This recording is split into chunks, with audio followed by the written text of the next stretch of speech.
Me permita te dar parabéns pelo esquema tático que você usou. Ao meu sentir, independente das outras opiniões, foi o melhor jogo que o Vasco fez no ano. E eu queria que você falasse a sua visão. Como que você analisou, como que você quis montar, o que você esperava? Obrigado pelas palavras. Talvez eu discorde um pouquinho, porque contra a Chape a gente teve 8, 9 grandes chances no jogo e acabamos empatando. Assim, querendo ou não, o trabalho do Fernando Diniz, pelo menos esse ano, acabou não tendo resultado, mas o trabalho dele é muito bom, entendeu?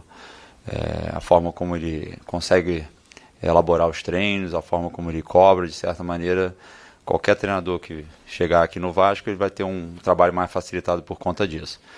A minha ideia para o jogo é assim, como o Fluminense muitas das vezes leva para um jogo muito físico, por isso da entrada do David, né, DVD, pelo lado esquerdo, e o objetivo era que tanto o Brenner quanto o Rojas flutuassem um pouco mais por dentro para surgir o espaço tanto para Andrés quanto para David. Isso não aconteceu tanto no primeiro tempo, mas querendo ou não, nós tivemos 2 oportunidades até antes mesmo de fazer o primeiro gol.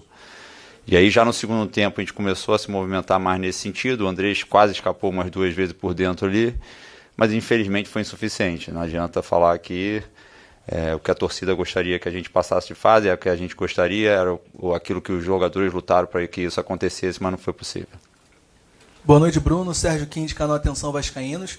O Vasco teve nos seus pés, numa cobrança de pênalti, a possibilidade de se classificar.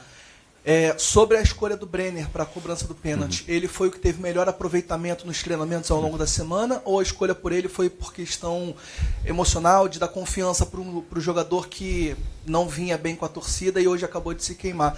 E em relação ao David, ele saiu por opção técnica ou por questão física? Questão física. A questão do David acabou pedindo para sair.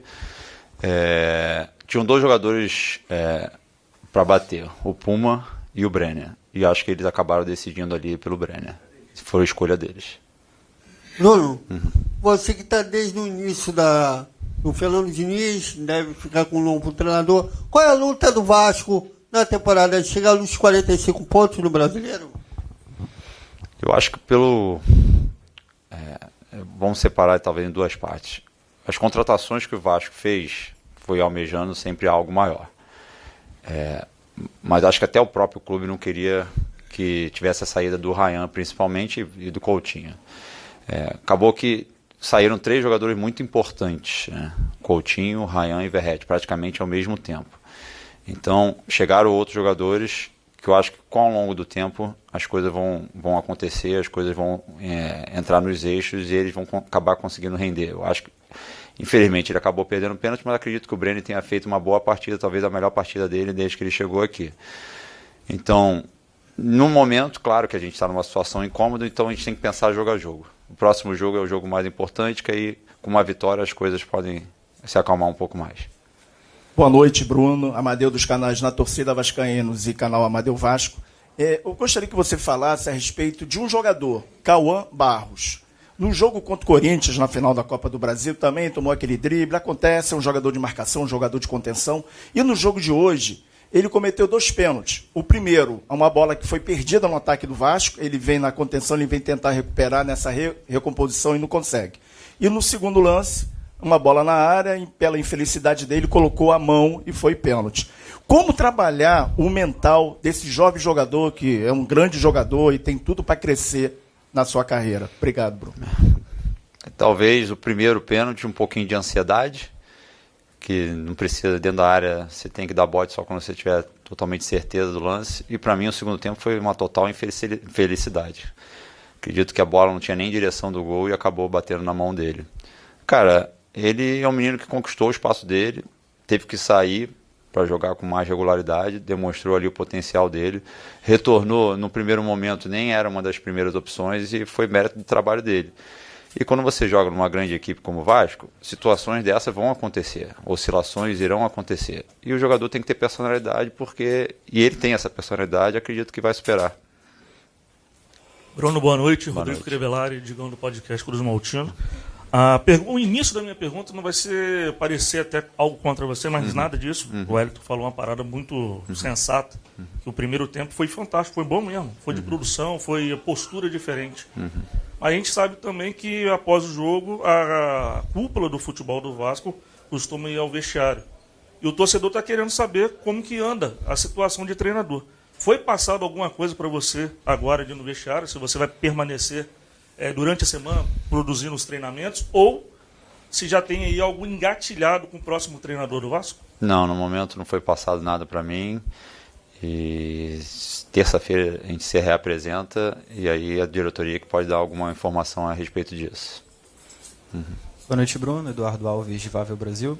É mais uma partida em que o Vasco até tem volume de jogo e, como os amigos bem apontaram, faz uma partida muito interessante, mas acaba sofrendo com erros individuais.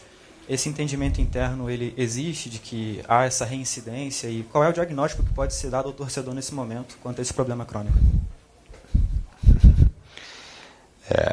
A questão da falta de efetividade, ela realmente vem acontecendo, não é de hoje, e isso tem nos custado caro.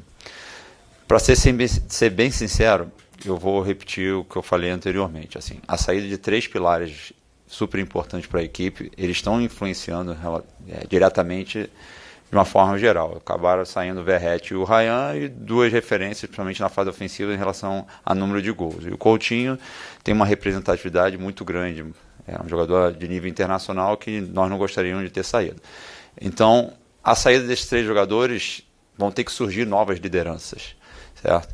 Então é importante demais. Mas assim, eu acredito muito no treino. Então, acabaram que alguns automatismos que já tinham do ano passado, com a chegada desses novos jogadores, eles demandam um pouco mais de tempo. E aí eu estava fazendo uma reflexão entre hoje e ontem. A gente se apresentou com o grupo principal no dia 5 de janeiro, certo? Nós tivemos 11 sessões de treino em 10 dias. E depois foram 43 dias jogando, hoje é o 12º ou 13º jogo. 13º jogo.